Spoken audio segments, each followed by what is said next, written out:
அகழி பிஆர்சி கீழே இருக்கிற ஜிடிஹெச்எஸ் மடத்துக்காடு ஸ்கூல்ல இருந்து வரோம். என்னுடைய பெயர் பாவனா. இது என்னோட ஃப்ரெண்ட் சித்ரா, நிகிதா. மனித வாழ்க்கையில் கைவினை பொருட்கள் ரொம்ப முக்கியமானதாகும். இன்றைய தலைமுறையாட்கள் இதை உருவாக்குறதுக்கு யாருமே முன்வர மாட்டேங்கிறாங்க. எங்க அட்டப்பாடியில கைவினை பொருட்கள் நிறைய கிடைக்கும். ஆனால் இந்த கால தலைமுறையாட்கள் இதை உருவாக்குறதுக்கும் உற்சாகப்படுத்துறதுக்கும் யாருமே வர மாட்டேங்கிறாங்க.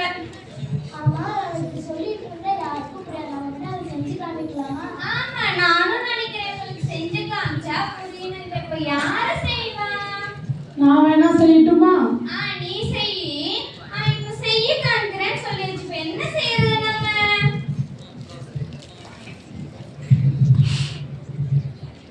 இது செஞ்சு காமிக்கலாமா? இதெல்லாம் வேண்டாம். இதுவும் வேண்டாம். இது செஞ்சு காமிக்கலாமா? இது செஞ்சு காமிக்கல. இது செஞ்சு காமிச்சா உங்களுக்கு புரியும் நினைக்கிறேன். நான் இப்போ இதான் செய்ய போறேன். இதுக்கு தேவையான பொருட்கள் என்னன்னா ஃபெவிக்யூல், அதுக்கப்புறம் கம்மு, அதுக்கப்புறம் கத்தி, பின்ன கத்திரிக்கோல், பின்ன மூங்கில். இதை வச்சு தான் நல்லா பண்ண போறோம். ஆமா, உனக்கு இது செய்யறதுக்கு எவ்வளவு மூங்கில் வேணும்? இது செய்யறதுக்கு மொத்தமா 10 மூங்கில்கள் வேணும். இந்த மூங்கில் எல்லாம் உனக்கு எங்க இருந்து கிடைக்குது? பாவனா, நம்ம அட்டப்பாடி ஃபாரஸ்ட் மலை ஏரியாவில இருந்து தான் மூங்கில் எல்லாம் கிடைக்குது. ஆமா ஆமா, நானும் பார்த்திருக்கேன். எனக்கும் அந்த மூங்கில் கிடைக்குது. ஆனா இதை உருவாக்குறது தெரிஞ்சா நம்மளும் வியாபாரம் பண்ணலாம்.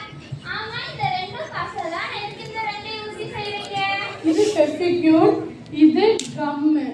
இதுல ஒண்ணு ஊத்துனா சீக்கிரமா பிஞ்சிரும், பார்க்கறதுக்கு நல்லா இருக்காது. இதுவும் ரெண்டும் சேர்ந்து ஊத்துனா பார்க்கறதுக்கு அழகாவும் இருக்கும், நல்லா டைட்டாவும் பிடிக்கும். ஆமா நிகிதா, இந்த ப்ராஜெக்டோட லட்சியங்கள் தான் என்ன? கைவினை பொருட்களின் பாரம்பரியத்தை காப்பாற்றுவதும் அதனை பாதுகாப்பதுதான் இதோட லட்சியம். கூடை, மரம், பென்சில் ஸ்டாண்ட், அப்புறம் ஃப்ளவர் ஸ்டாண்ட், இப்படின்னு நிறைய பொருட்கள் எல்லாம் செய்யறாங்க. ஓஹோ, ஆமா, இதுக்கு எந்தெந்த ஸ்கூல்ல இருந்து தான் பங்கெடுத்துக்கிறாங்க? 3 ஸ்கூல்களில் இருந்தும் 40 மாணவர்களை தேர்ந்தெடுத்து செமினார் நடந்தது. இந்த செமினாரில் SBCH கூக்கம்பாளையம், AHS கோட்டத்தரா, அதுக்கப்புறம் எங்களுடைய ஸ்கூலில் இருந்து மாணவர்கள் பங்கு பெற்றார்கள். நாங்க கவர்மெண்ட் ஃபார்மிங் சொசைட்டிக்கு போய் அங்க இருக்கும் நிறுவனங்களிடம் சில கேள்விகள் எல்லாம் கேட்டோம். 2வது முறையாக செமினார் பிஆர்சியில் வைத்து நடந்தது. இந்த செமினாரில் கைவினை பொருட்களின் முக்கியத்துவத்தை குறித்து கிளாஸ் எடுத்தாங்க. இதை பற்றி கூடுதல் தெரிவதற்கு வேண்டி நாங்கள் வட்டலக்கி கவர்மெண்ட் ஃபார்மிங் சொசைட்டி போனோம். அங்கே போய் பார்க்கும்போது மூங்கில்ல மரம், கூடை, அலங்கார பொருட்கள் எல்லாம் நிறைய பொருட்கள் மூங்கில் வச்சு செஞ்சுருந்தாங்க. அங்கே போயிட்டு கடைசி நாங்கள் எங்கள் ஸ்கூலுக்கு எங்கள் பள்ளி மாணவர்களுக்கு எல்லாருக்குமே சொல்லி கொடுத்தோம். அவங்களுக்கு ரொம்ப யூஸ்ஃபுல்லாக இருந்துச்சு. இந்த கைவினை பொருட்களை நாங்கள் புரிஞ்ச காரணங்கள் கைவினை பொருட்கள் செய்யறதுக்கு குறைந்த விலையில் பொருட்கள் கிடைக்குது. ஆனால் இந்த கால மக்கள் யாருமே அதை வாங்கி யாருமே கைவினை பொருட்கள் செய்ய மாட்டேங்கிறாங்க. சும்மா இருக்கிற நேரத்துலயாவது செய்யலாம். ஆமா சித்ரா, நீ செஞ்சுட்டியா இல்லையா?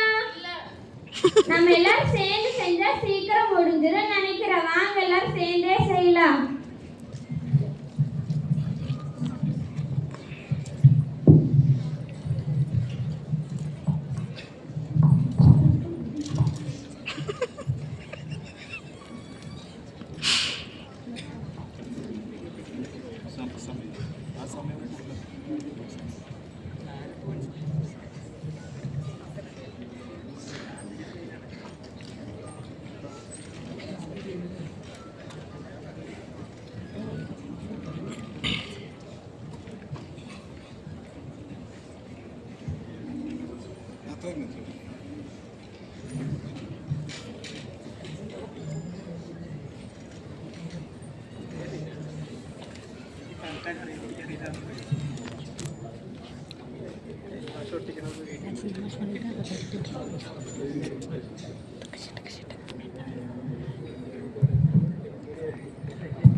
இதுதான் நாங்க செஞ்ச அலங்கார அலங்கார பொருட்கள்.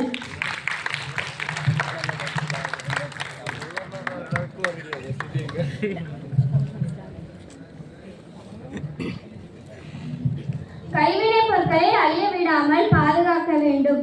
கைவினை பொருட்கள் நாம் எல்லாரும் செய்வோம் என்று கூறி விடைபெறுகிறேன். நன்றி, வணக்கம்.